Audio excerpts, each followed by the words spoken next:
Good evening everyone. সবাই কেমন আছো? আশা করি প্রত্যেকে খুব ভালো আছো। Welcome to right smart academy. তোমাদের সবাইকে রাইট স্মার্ট একাডেমিতে স্বাগত জানাই। আমি তোমাদের জীবন বিজ্ঞান শিক্ষক ইমরান সর্দার। আজকে আমরা আমি তোমাদেরকে যেটা পড়াবো সেটা হলো অষ্টম শ্রেণীর সিক্স চ্যাপ্টার বা ষষ্ঠ অধ্যায় জীবদেহের গঠন।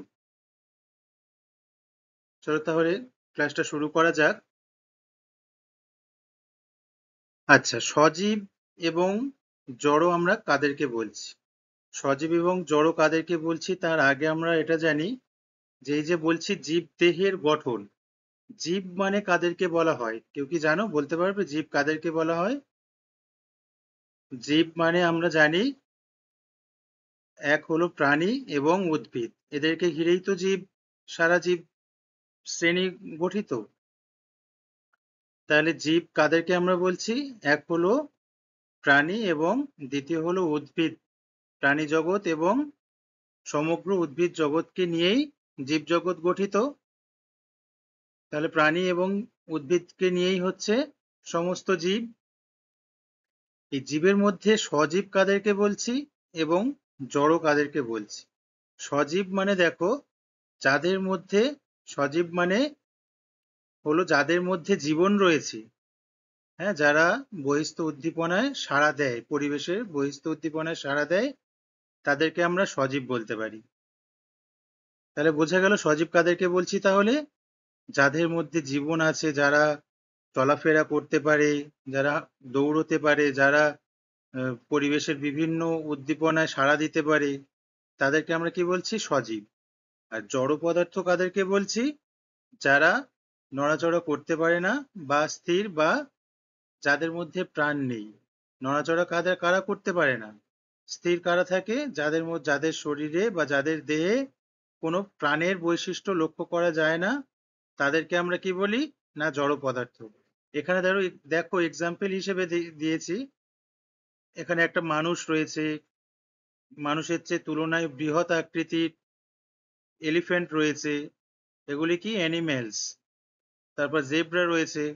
তো আমাদের পরিবেশে এরকম বিভিন্ন আকারের এবং বিভিন্ন ধরনের জীব আমরা দেখতে পাই। এছাড়াও উদ্ভিদ রয়েছে, উদ্ভিদেরও তো প্রাণ রয়েছে। এবার যখন এই মানুষ বা হাতি বা জেব্রা যেগুলো দেখছো, এরা যদি মারা যায়, তাহলে মারা যাওয়ার পরে তো এদের শরীরে আর প্রাণ থাকে না। তখন তাহলে এরা কিসে পরিণত হয়? না, জড় পদার্থে। বুঝতে পেরেছো? তাহলে যার মধ্যে যতক্ষণ জীবন থাকছে, একটা উদ্ভিদের মধ্যে যতক্ষণ সেই উদ্ভিদে ফল হচ্ছে, ফুল হচ্ছে, ততক্ষণ তাহলে আমরা কি বুঝবো? সেই উদ্ভিদটার মধ্যে প্রাণ রয়েছে, অর্থাৎ সেটি হলো সজীব।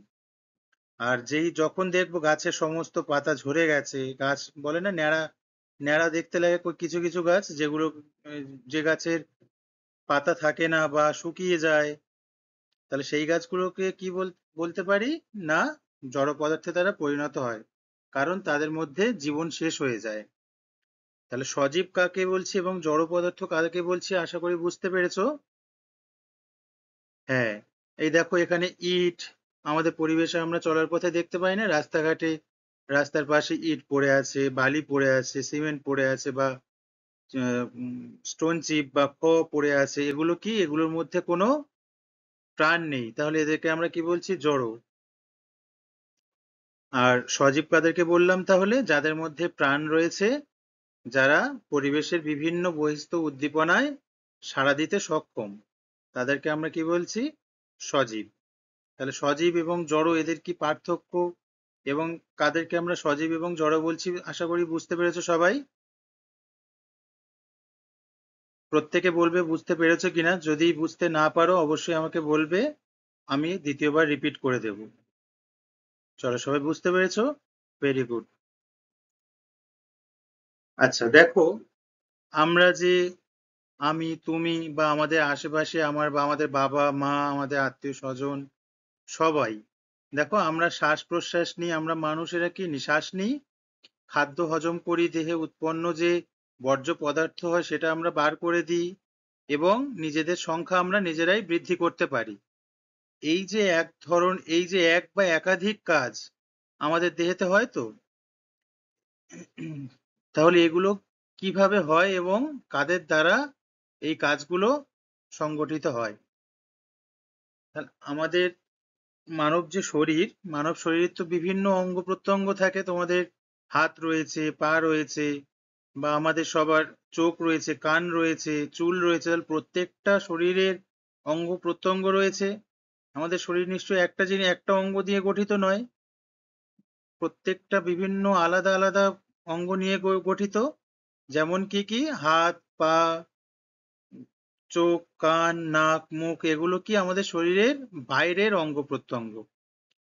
এরকমই আমাদের শরীরের মধ্যে অনেক অঙ্গ প্রত্যঙ্গ বর্তমান, সেগুলো আমরা দেখব এবং তাদের কাজও আমরা দেখবো। এই যে আমরা শ্বাস নিচ্ছি, উম, কিসের দ্বারা শ্বাস নিতে পারছি? ফুসফুস। সেটা আমাদের কোথায় অবস্থিত?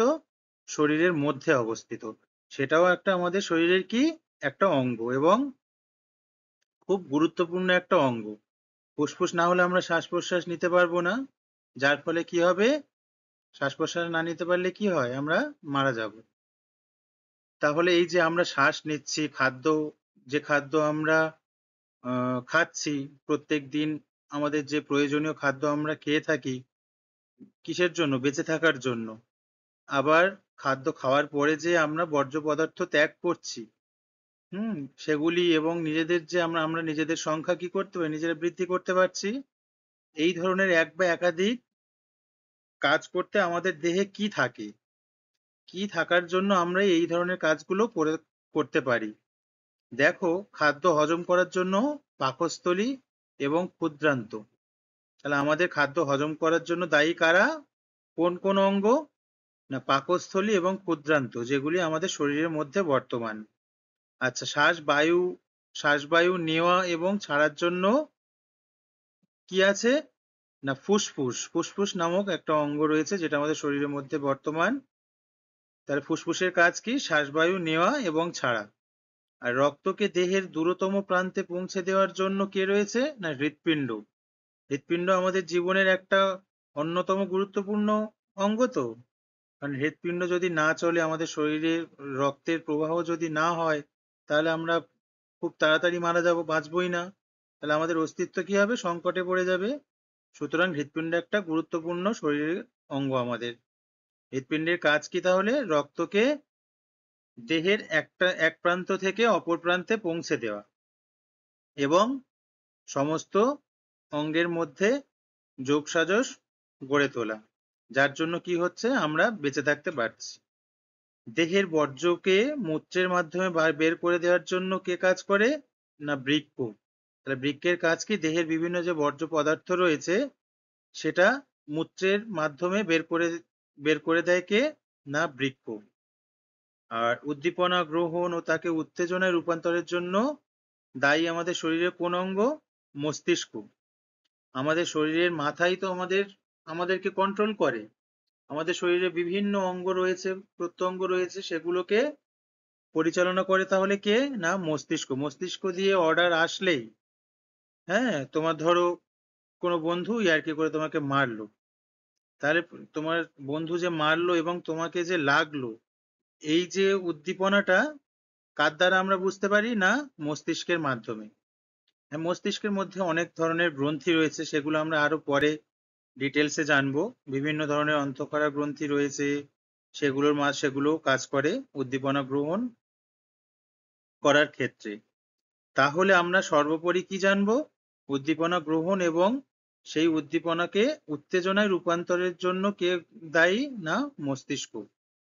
তাহলে এছাড়াও আরো বিভিন্ন ধরনের অঙ্গ প্রত্যঙ্গ রয়েছে, যেগুলির দ্বারা আমাদের শরীরের প্রচুর কার্য সম্পন্ন হয়।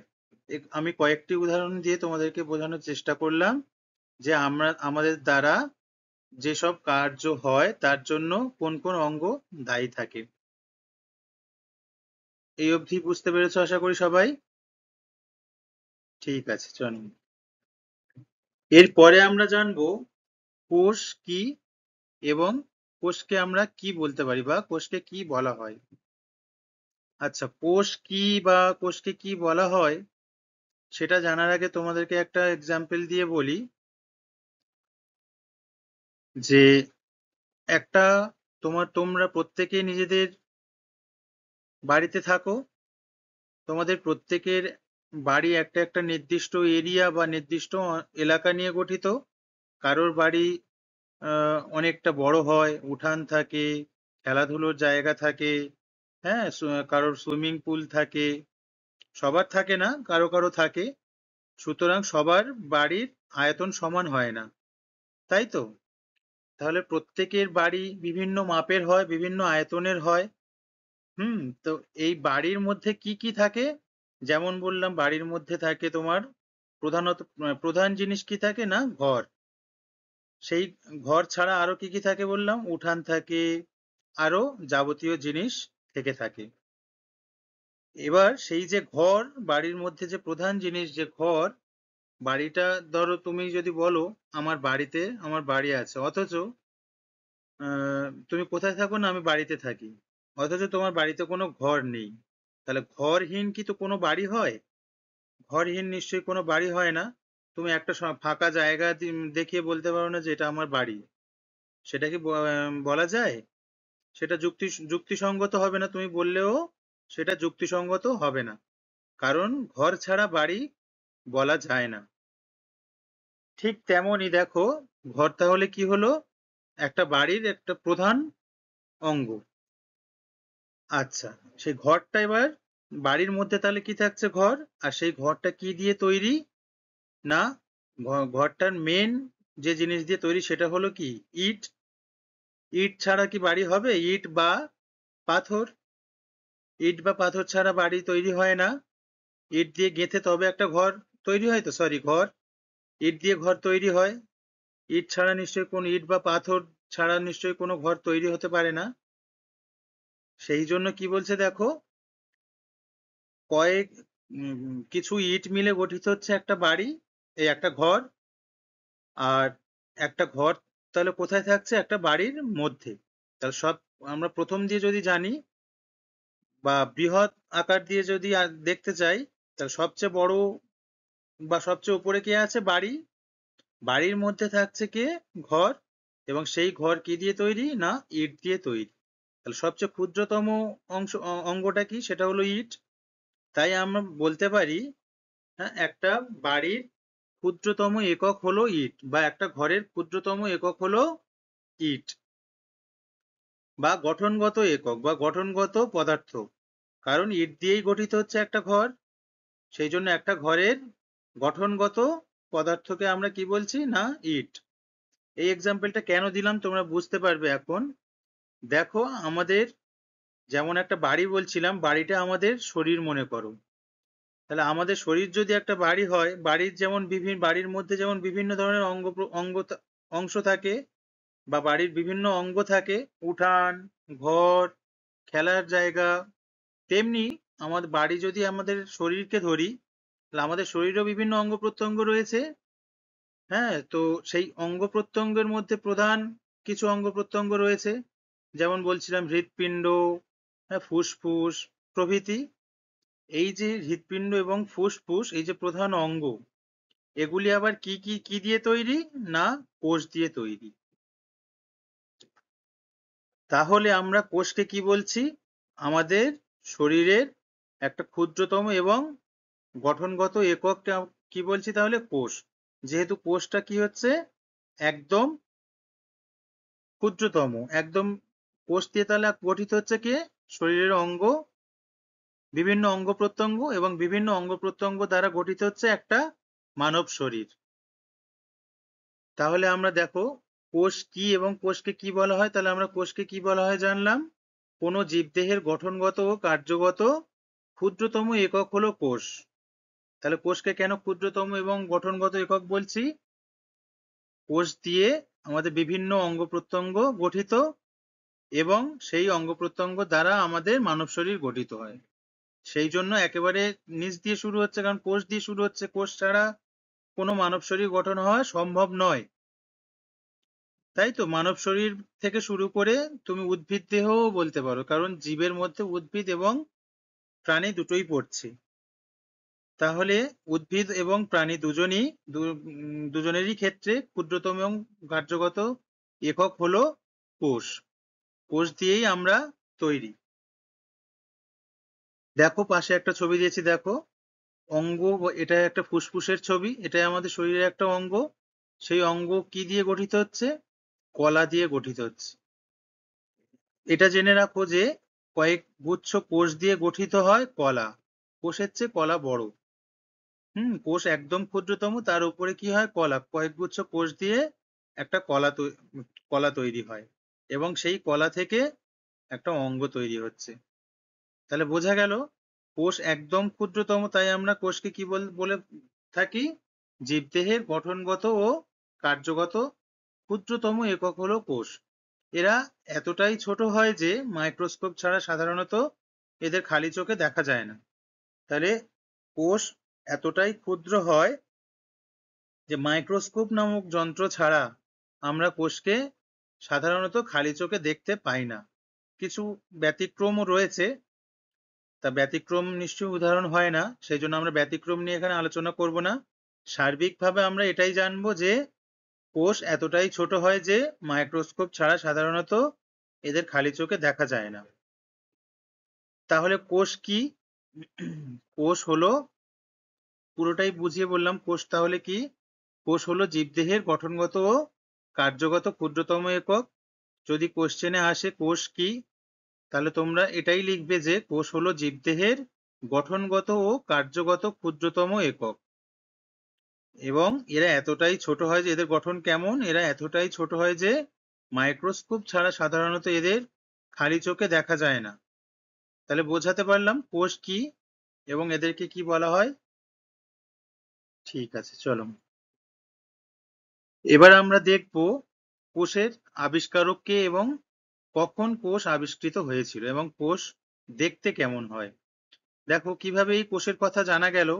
1665 খ্রিস্টাব্দে বিজ্ঞানী রবার্ট হুক, এটা ভেরি ইম্পর্টেন্ট, তোমরা মনে রাখবে কোন বিজ্ঞানী কোষ আবিষ্কার করেছিলেন এবং কত খ্রিস্টাব্দে। 1665 খ্রিস্টাব্দে বিজ্ঞানী রবার্ট হুক ওক গাছের কাণ্ডের ছাল নিয়ে তার একটি সূক্ষ্ম প্রস্থচ্ছেদ তৈরি করেন। দেখো এটা কি বলেছে আমি ভেঙে ভেঙে বুঝিয়ে দিচ্ছি। তাহলে কত খ্রিস্টাব্দে? 1665 খ্রিস্টাব্দে, এটা মনে রাখবে। আর কোন বিজ্ঞানী? না, বিজ্ঞানী রবার্ট হুক। কি গাছের কাণ্ডের ছাল নিয়েছিলেন? ওক গাছের কাণ্ডের ছাল নিয়ে সেই ছালটাকে একটি সূক্ষ্ম প্রস্থচ্ছেদ তৈরি করেন, মানে ছালটাকে কাটেন, আড়াআড়ি ভাবে কাটেন এবং সেই প্রস্থচ্ছেদ তৈরি করেন। তারপর সেইটা মাইক্রোস্কোপের নিচে সেই প্রস্থচ্ছেদটি রেখে তিনি পর্যবেক্ষণ করেন কোষ। তাহলে এখান দিয়ে কোশ্চেন আসবে কত খ্রিস্টাব্দে কোষ আবিষ্কৃত হয়েছিল, আবার কোষ কোন বিজ্ঞানী আবিষ্কার করেছিলেন, কোন গাছের ছাল দিয়ে কোষ আবিষ্কার করেছিলেন বিজ্ঞানী রবার্ট হুক, এটাও একটা কোশ্চেন আসতে পারে। এখান দিয়ে তিনটে কোশ্চেনের আনসার পাওয়া গেল যে 1665 খ্রিস্টাব্দে কোষ আবিষ্কৃত হয়েছিল, আর বিজ্ঞানী রবার্ট হুক কোষ আবিষ্কার করেছিলেন এবং ওক গাছের কাণ্ডের ছাল নিয়ে তিনি কোষ পর্যবেক্ষণ করেছিলেন।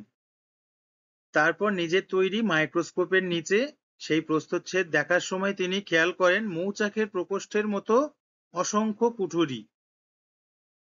তিনি যখন সেই প্রস্থচ্ছেদটি নিয়ে, সেই ওক গাছের কাণ্ডের ছালের প্রস্থচ্ছেদটি নিয়ে নিজের তৈরি মাইক্রোস্কোপের নিচে রেখে দেখেন, তাহলে কি পর্যবেক্ষণ করেছিলেন? যে মৌচাকের ঠিক কুঠুরি যেমন হয় সেই কুঠুরির মতো অসংখ্য কুঠুরি তিনি লক্ষ্য করেছিলেন। তিনি তাদের কি নাম দিয়েছিলেন? না, সেলুলেট। সেলুলেট একটি ল্যাটিন ওয়ার্ড বা ল্যাটিন অর্থ, যার অর্থ হলো, যে শব্দটির অর্থ হলো ঘর। তিনি তাহলে সেই সব কুঠুরির কি নাম দিয়েছিল? সেলুলেট। এটা মনে রাখবে যে বিজ্ঞানী রবার্ট হুক যে মৌচাকের মতো প্রকোষ্ঠগুলি লক্ষ্য করেছিলেন সেগুলির নাম তাহলে কি দিয়েছিলেন? না, সেলুলেট। আর সেই সেলুলেট কথাটি কোন শব্দ? না, এটি একটি ল্যাটিন শব্দ। ল্যাটিন একটি দেশ, ইউরোপীয় কান্ট্রি। তো এটি একটি তাহলে কি শব্দ? ল্যাটিন শব্দ, এবং যার অর্থ কি? যার অর্থ হলো ঘর। পরে এদেরই তিনি সেল বা কোষ নাম দেন। পরে তিনি এই যে মৌচাকের মতো প্রকোষ্ঠ বা কুঠুরি লক্ষ্য করেছিলেন সেইগুলোরই পরে নাম তিনি কি দেন না সেল বা কোষ। তোমরা নিজের ছবিটাতে দেখো ঠিক কেমন সেলগুলো দেখতে ঠিক কেমন ছিল। দেখো মৌচাকের কুঠুরির মতো হেক্সাগন বা 6টা হেক্সাগনের মতো দেখতে। দেখো এইগুলোকেই তিনি কি নাম দেন তাহলে? না সেল। তাহলে বোঝা গেল খুব মন দিয়ে পড়াশোনা করবে, প্রত্যেকটা জায়গা দিয়ে কোশ্চেন আসতে পারে, খুব ফুটিয়ে না পড়লে তোমরা কিন্তু আনসার করতে পারবে না। সুতরাং এগুলো খুব মন দিয়ে পড়াশোনা করবে। খুবই সোজা জিনিস, একদমই কঠিন কিছু না, বোঝার কিছু নেই, শুধু মাথায় রাখতে হবে এবং মন দিয়ে পড়তে হবে। এতদূর অবধি নিশ্চয়ই সবাই বুঝতে পেরেছো? কেউ যদি বুঝতে না পারো আমাকে বলো যে স্যার আমি বুঝতে পারিনি বা এই জায়গায় বুঝতে পারিনি, তাহলে আমি সেটা আবার রিপিট করব। ঠিক আছে, চলো সবাই বুঝতে পেরেছো। পরবর্তী টপিকে যাওয়া যাক। দেখো ইনি হলেন বিজ্ঞানী রবার্ট হুক। বাম দিকের ছবিটাতে যিনি আছেন তিনি দেখো ইনি হলেন বিজ্ঞানী রবার্ট হুক। আর এখানে আমরা কি দেখছি না রবার্ট হুক যে প্রস্থচ্ছেদ নিয়ে পরীক্ষা করেছিলেন সেই সময় তিনি কোষগুলি লক্ষ্য করেছিলেন, যে কোষগুলি লক্ষ্য করেছিলেন সেগুলি ছিল মৃত। তাহলে রবার্ট হুক যে কোষগুলি আবিষ্কার করেছিলেন এবং যার নাম দিয়েছিলেন সেল বা কোষ, সেগুলি কি ছিল না সেগুলি ছিল মৃত কোষ। 1674 খ্রিস্টাব্দে ডাচ বিজ্ঞানী লিউয়েনহক প্রথম সজীব কোষ পর্যবেক্ষণ করেন। তাহলে 1665 খ্রিস্টাব্দে রবার্ট হুক যে সেল বা কোষ আবিষ্কার করেছিলেন সেগুলি কি তাহলে কি ছিল? মৃত কোষ ছিল। আর 1674 খ্রিস্টাব্দে ডাচ বিজ্ঞানী লিউয়েনহক, তাহলে কি বিজ্ঞানী না ডাচ বিজ্ঞানী, নাম কি লিউয়েনহক, প্রথম সজীব কোষ পর্যবেক্ষণ করেন। সজীব মানে যে কোষের মধ্যে প্রাণ রয়েছে। তাহলে প্রথম সজীব কোষ আবিষ্কার করেন কে না বিজ্ঞানী লিউয়েনহক, তিনি ছিলেন ডাচ বিজ্ঞানী। কোষের গঠনকে ভালোভাবে বুঝতে গেলে নানা রঙের রাসায়নিক পদার্থ ব্যবহার করা হয়, এদের রঞ্জক পদার্থ বা স্টেইন বলে। মাইক্রোস্কোপের নিচে যখন আমরা কোষ পর্যবেক্ষণ করি সেই কোষকে ভালোভাবে বোঝাতে তাহলে কিসের সাহায্য প্রয়োজন হয় না এক ধরনের রাসায়নিক পদার্থ ব্যবহার করলে আমরা মাইক্রোস্কোপের নিচে কোষগুলিকে ভালোভাবে বুঝতে পারি। সেই রাসায়নিক পদার্থগুলো কি তাহলে রঞ্জক পদার্থ, এবং এদেরকে আমরা কি বলি স্টেইন বলি। তাহলে বোঝা গেল? আচ্ছা, বিজ্ঞানী রবার্ট হুক এবং লিউয়েনহক যে কোষ আবিষ্কার করেছিলেন, রবার্ট হুক প্রথমে নিজের তৈরি মাইক্রোস্কোপে কোষটাতে পর্যবেক্ষণ করেছিলেন, আর অ্যান্টন ভন লিউয়েনহক ডাচ বিজ্ঞানী, লিউয়েনহকের ফুল বা পুরো নাম হলো অ্যান্টন ভ্যান লিউয়েনহক। ইনি ছিলেন তাহলে কোন বিজ্ঞানী না ডাচ বিজ্ঞানী। ইনি যখন সজীব কোষটি আবিষ্কার করেছিলেন সেটি ছিল একটা যৌগিক আলোক অণুবীক্ষণ যন্ত্র। আর প্রথমে যখন রবার্ট হুক যে অণুবীক্ষণ যন্ত্রের দ্বারা কোষ আবিষ্কার করেছিলেন সেটা ছিল একটা সরল আলোক অণুবীক্ষণ যন্ত্র। আচ্ছা, এখানে আমরা মাইক্রোস্কোপ বা অণুবীক্ষণ যন্ত্র নিয়ে আমরা কথা বলছি। তোমরা কি কেউ জানো মাইক্রোস্কোপ কি বা কাকে বলতে পারি মাইক্রোস্কোপ? আচ্ছা, আমি বলে দিচ্ছি। দেখো, তুমি কি করে একটা কোষকে দেখতে পারবে? খালি চোখে কোষ কিন্তু দেখা যায় না, আমরা জেনেছিলাম। খালি চোখে কোষ দেখা যায় না, দেখতে গেলে একে বহুগুণ বড় করা দরকার। এর জন্য আমরা লেন্স যুক্ত যে যন্ত্র ব্যবহার করি তা হলো মাইক্রোস্কোপ। দেখো এখানে তাহলে কি বলছে, খালি চোখে আমরা কি তাহলে কোষ দেখতে পাই না। কোষ দেখার জন্য আমাদের কিসের সাহায্যের প্রয়োজন হয় না মাইক্রোস্কোপের দরকার হয়। সেই মাইক্রোস্কোপ দিয়ে কোষটাকে বহুগুণ কি করা হয় বড় করা হয়। তাহলে আমরা মাইক্রোস্কোপের দ্বারা কিভাবে সেই কোষগুলোকে বড় করছি না মাইক্রোস্কোপে তাহলে কি থাকে না লেন্স থাকে। মাইক্রোস্কোপে বিভিন্ন উন্নত প্রযুক্তির লেন্স থাকে যেটি কি করে সেই কোষকে বহুগুণ বড় করে দেখায় এবং যার ফলে আমরা কোষটা ভালোভাবে পর্যবেক্ষণ করতে পারি। তাহলে মাইক্রোস্কোপ আমরা কাকে বলছি? যে খালি চোখে কোষ দেখা যায় না, দেখতে গেলে একে বহুগুণ বড় করে দেখা দরকার। এর জন্য আমরা লেন্স যুক্ত যে যন্ত্র ব্যবহার করি তা হলো মাইক্রোস্কোপ। তাহলে মাইক্রোস্কোপ কাকে বলছি বোঝা গেছে। এবার আমরা বিভিন্ন ধরনের মাইক্রোস্কোপ রয়েছে সেই সম্পর্কে একটু জানবো। দেখো, প্রথম বিজ্ঞানী রবার্ট হুক 1665 খ্রিস্টাব্দে যে কোষ আবিষ্কার করেছিলেন তার তৈরি করা যে যন্ত্রে, সেটা এক প্রকার সরল অণুবীক্ষণ যন্ত্র ছিল। সেটা দেখতে দেখো কেমন ছিল, এই রকমের। দেখো এখানে যে ছবিটা দিয়েছি, এটা একটা সরল আলোক অণুবীক্ষণ যন্ত্রের ছবি। এখানে একটি মাত্র লেন্স থাকে। তাহলে সরল অণুবীক্ষণ যন্ত্রে কটি লেন্স থাকে না, একটি মাত্র লেন্স থাকে। হ্যাঁ, এখানে দেখো সরল অণুবীক্ষণ যন্ত্র সম্পর্কে আমরা কি জানতে পারি। কোষের গঠন পর্যবেক্ষণ করার জন্য প্রথম দিকে সরল আলোক অণুবীক্ষণ যন্ত্র বা ইংলিশে আমরা কি বলি সিম্পল লাইট মাইক্রোস্কোপ, এটি ব্যবহার করা হতো। এতে একটি মাত্র লেন্সের সাহায্য নেওয়া হতো। তাহলে সরল অণুবীক্ষণ যন্ত্রে একটি মাত্র লেন্স ব্যবহার করা হতো। ফুল কেটে তার অংশবিশেষ দেখার জন্য এই ধরনের অণুবীক্ষণ যন্ত্র ব্যবহার করা হতো। তাহলে সরল অণুবীক্ষণ যন্ত্রে একটি মাত্র লেন্স থাকতো এবং এই অণুবীক্ষণ যন্ত্র কিসে প্রধানত কি হিসেবে ব্যবহার করা হতো, ফুল কেটে তার অংশবিশেষ দেখার জন্য এই ধরনের অণুবীক্ষণ যন্ত্র ব্যবহার করা হতো। এটা বস্তুকে 15 থেকে 20 গুণ বড় করে দেখাতে সক্ষম। সরল অণুবীক্ষণ যন্ত্রে তাহলে কি জানলাম, একটি মাত্র লেন্স থাকে এবং এটি দিয়ে প্রধানত কি করা হতো, ফুল কেটে তার যে অংশবিশেষ, ফুলের যে বিভিন্ন ধরনের অংশ রয়েছে সেগুলি দেখার জন্য এই ধরনের অণুবীক্ষণ যন্ত্র ব্যবহার করা হতো। কারণ এই অণুবীক্ষণ যন্ত্রের ক্ষমতা যতটা ছিল তাতে সবটা দেখা যেত না। মেইনলি কি দেখা যেত, যে ফুল কেটে তার যে অংশবিশেষ সেগুলি ভালোভাবে দেখা যেত। যেহেতু এখানে একটি মাত্র লেন্স ব্যবহার করা হয়েছে, এটি তাহলে বস্তুকে কত গুণ বড় করে দেখাতে সক্ষম না, 15 থেকে 20 গুণ বড় করে দেখাতে সক্ষম। দেখো এরপরে দেখো, সরল অণুবীক্ষণ যন্ত্রের পরে আমরা দেখতে পাই কি যৌগিক অণুবীক্ষণ যন্ত্র। এটি হলো সরল অণুবীক্ষণ যন্ত্রের চেয়ে আর এক ধাপ উন্নত বা আর এক ধাপ মডিফাইড বলতে পারো। কারণ সরল অণুবীক্ষণ যন্ত্রে একটি লেন্স ব্যবহার করা হতো, এখানে দেখো দুটি লেন্স ব্যবহার করা হয়। যত লেন্স বেশি ব্যবহার করবে তত তুমি জিনিসটা বা কোষ ভালোভাবে দেখতে পাবে, বা মাইক্রোস্কোপের নিচে তুমি যেটাই রাখবে সেটা আরো ভালো করে দেখতে পাবে এবং আরো বড় করে দেখতে পাবে। দেখো যৌগিক অণুবীক্ষণ যন্ত্র সম্বন্ধে আমরা কি জানতে পারছি। এরপর এলো যৌগিক আলোক অণুবীক্ষণ যন্ত্র বা ইংলিশে আমরা এটাকে কি বলছি, কম্পাউন্ড লাইট মাইক্রোস্কোপ। এতে দ্রষ্টব্য বস্তুকে অনেক গুণ বড় করে দেখানোর জন্য বিবর্ধন ক্ষমতা সম্পন্ন একাধিক লেন্স ব্যবহার করা হতো।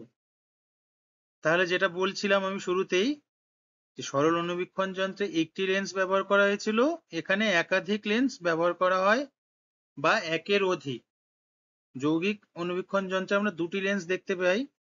দুটি লেন্সের নাম হচ্ছে দেখো, একটাকে বলছি আমরা অকিউলার লেন্স আর একটাকে বলছি অবজেক্টিভ লেন্স।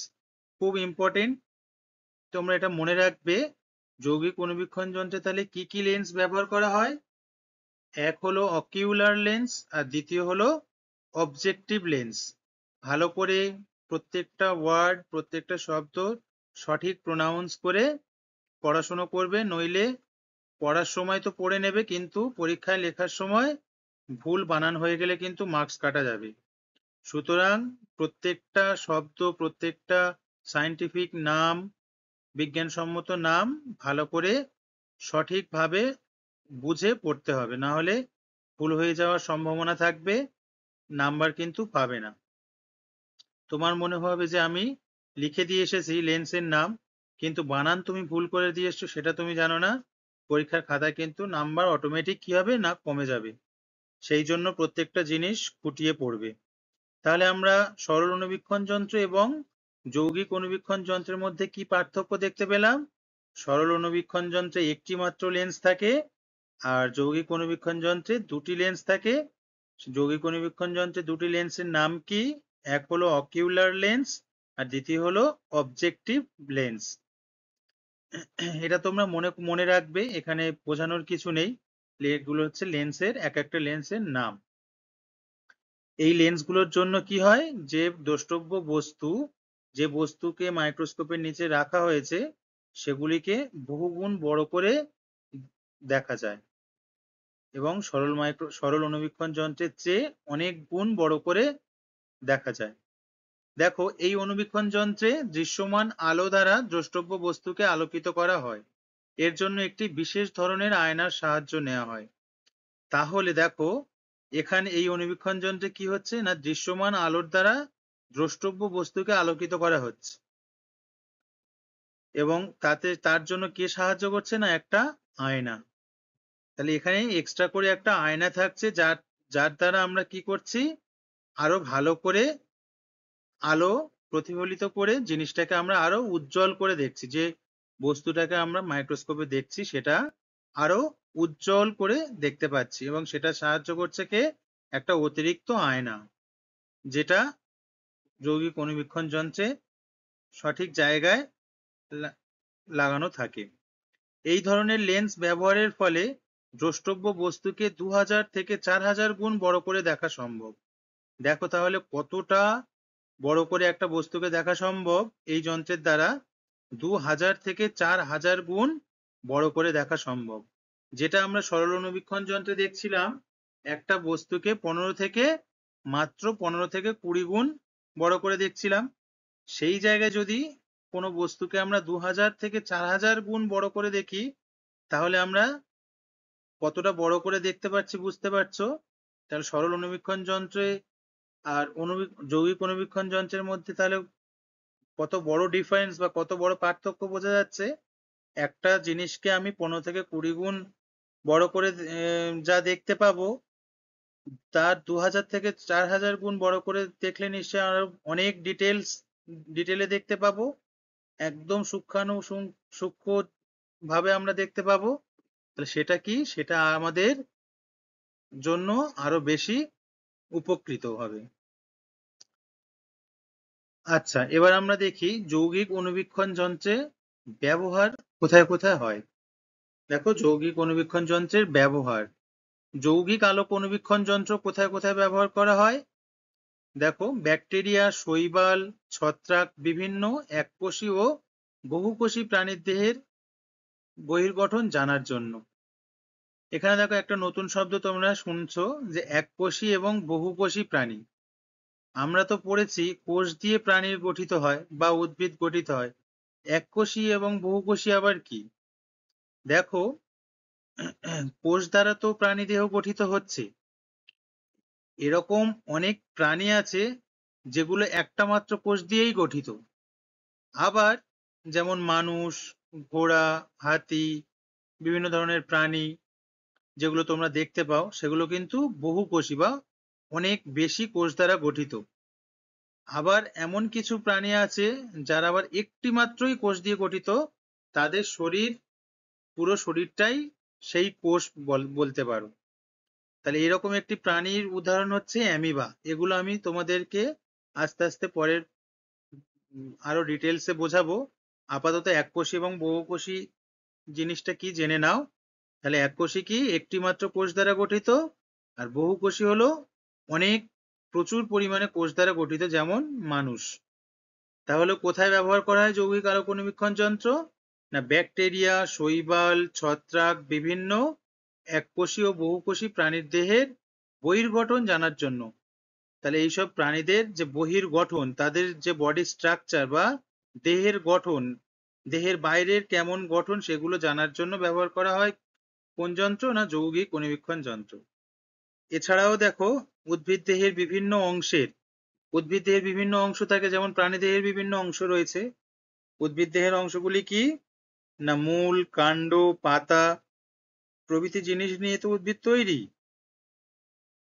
সেটাই বলছে, দেখো, উদ্ভিদ দেহের বিভিন্ন অংশের অন্তর্গঠন পর্যবেক্ষণ করার জন্য।